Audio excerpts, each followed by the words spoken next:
All right, welcome back to my series about things I'm going to focus on and things I'm not going to focus on in my sim racing. So my first three videos, I talked about the three things I'm not going to focus on anymore. And in my last video, I talked about the first thing I am going to focus on. And that has to do with the whole understanding, the car and the track combos and the tire grip and all that kind of stuff.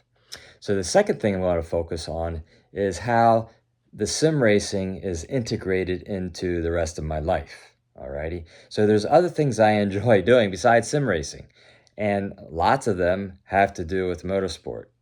So, everything from building Legos that are race cars, watching motorsports on TV, whether it's Formula One, NASCAR, or local tracks from where I used to live, because there's not much racing down where I live right now, but that's okay.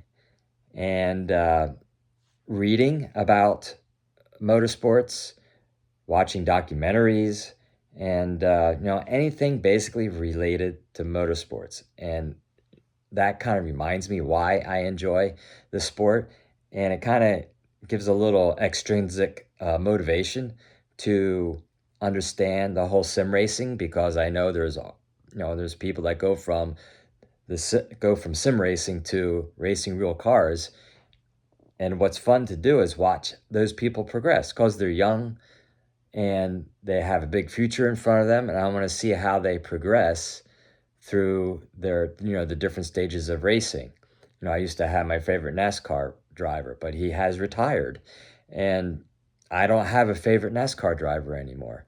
I have, I enjoy watching the races and the different stories that come out of them, but I don't have a specific driver.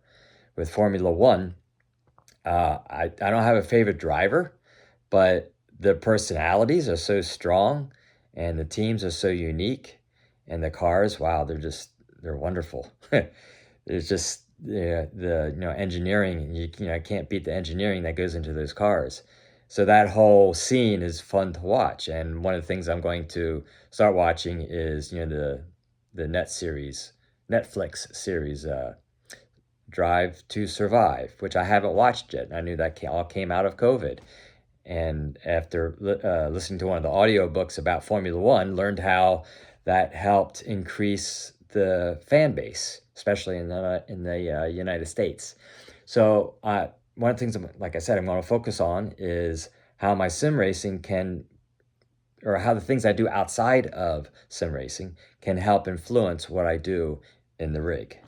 So that's number two. And my favorite one is coming up, because the focus not only can be used in sim racing, but can also be used in other parts of my life. And especially in this stage of my life, it has, at least in the past couple of days that I've used this new focus, has really increased things in my external world that normally I'd let go by the wayside. And I'll talk about that in my next video. All right, thanks for watching.